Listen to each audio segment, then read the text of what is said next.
आपने जैसे कहा कि विद्वानों का और नवाबों का, फ़कीरों का मोल नहीं होता, मुझे अपने गुरुदेव की एक बात याद है। छठी में कुछ लोग पढ़ाया था, विद्युत्तम च निरपत्तम च नैव तुल्यम कदाचन, स्वदेश से पूजते राजा विद्वान सर्वत्र पूजते। विद्वान और राजा की क्या तुलना, राजा अपने देश में पूजा जाता, विद्वान सर्वत्र पूजा जाता है। तो इस क्रम में मैं इस पुस्तक की समीक्षा प्रस्तुत करने के लिए भाई संदीप मणि त्रिपाठी जी को आमंत्रित करना चाहता हूँ कि वो आएँ और इस पुस्तक को आपने अच्छे से मनन किया है, अध्ययन किया है, आप इसकी समीक्षा संक्षिप्त रूप में रखें। आपका स्वागत।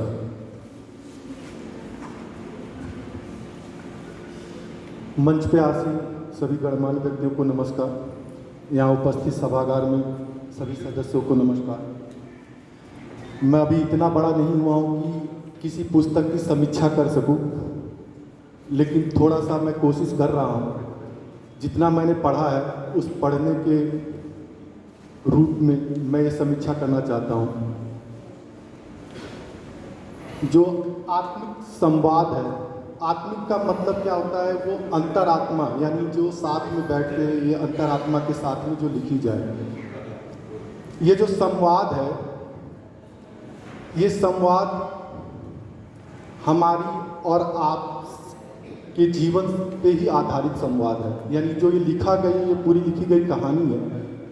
मुझे लगता है कि ये अपने दिल्ली 99 में जितने लोग हैं, अगर इस किताब को पढ़ेंगे तो मैं 100% कह सकता हूँ कि उस किताब की उस लाइनों की जो 9 कहानियाँ हैं, उन 9 कहानियों में से आप अपने आप को उसके साथ में ज़रूर पाओगे। ये मेरा आपसे चैलेंज है। क्यों है ये, मैं कुछ वजह है उसकी वजह से बताता हूँ। उसमें सर्वप्रथम ये है कि इसके सारी 9 कहानियों का जो सार है वो पलायन है। पलायन शब्द छोटा है, परंतु इससे जितने लोग इस सभागार में मौजूद हैं, मुझे लगता है उस स्थिति, उस मनोदशा को सभी लोग समझते होंगे। पलायन एक शब्द नहीं है। पलायन कहाँ से होता है, कैसे होता है, ये सबसे महत्वपूर्ण है। और क्यों होता है, ये उसी उन 9 कहानियों में वो पूरी ये सार है। उस 9 कहानियों का जो संवाद है, काफ़ी अच्छा संवाद है, उत्कृष्ट संवाद मैं कह सकता हूँ। और हम लोग भी एक, मैं तो कहूँगा कि मैं उस पलायन का ही हिस्सा हूँ। और जितने मैं कई लोगों को देखता हूँ, हो सकता है मेरी बात से वो सहमत ना हो, लेकिन बड़े भाई हैं,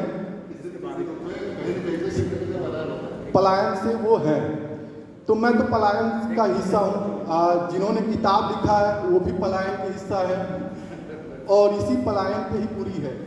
और इसमें जो जैसे लिखा गया है, जैसे पौधों के लिए जरूरी है अपनी क्यारी उखड़ कर दूसरी जगह पर लगना, नहीं तो फलेंगी फूलेंगी कैसे, उसी तरह यौवन की दहलीज पर कदम रखती नई पीढ़ी गांव कस्बों को छोड़कर निकल पड़ती है और शहरों की ओर सपनों को सजे हुए बेहतर शिक्षा से बेहतर रोजगार और सुखद जीवन के, और पीछे छूट जाते गांव गली मोहल्ले खेत खलियान भाई बहन माता पिता परिवार आस पड़ोस के लोग और बचपन के मित्र।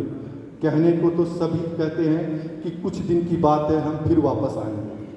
फिर भी सारा जीवन यहीं पे गुजरता, लेकिन यथार्थ में असंभव, चाहते हुए भी वापस लौट पाना अपनी जड़ों की ओर। इन्हीं मानवीय संवेदनाओं को अनुभव और अनुभूतियों के शब्दों की माला पिरोकर अभिव्यक्ति प्रदान किया गया है आत्मिक संवाद।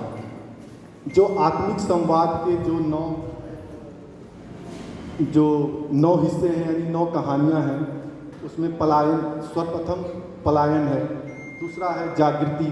पलायन में प्रशांत की कहानी है जो बालकिशन जी के साथ में चलती है। जागृति आनंद बाबू की कहानी है। वानप्रस्थ राम नारायण बाबू की कहानी है।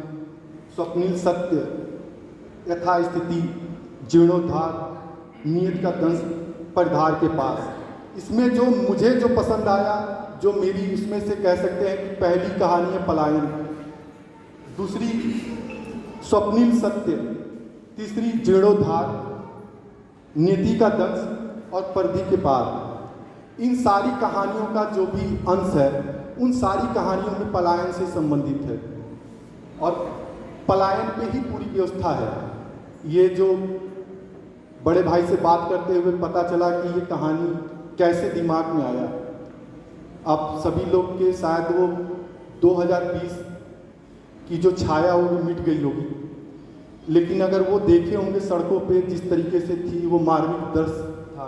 उस दृश्य को सोचते हुए अपने मन से इन्होंने जो लिखा है वही एक किताब में है। सिर्फ चरित्र, पात्र, स्थान ये सब बदले हैं, नहीं तो इस कहानी का सार वही है। एक मनुष्य है, एक व्यक्ति है जो इस चकाचौंध की दुनिया में अपने आप को खोजता है। एक लालसी मन में एक लालसा होता है कि कैसे चकाचौंध की दुनिया में अपने आप को समाहित करूं। उसी समाहित की ये कहानी है। मैं बस 2 लाइनों से इस बात को ख़त्म करना चाहूँगा।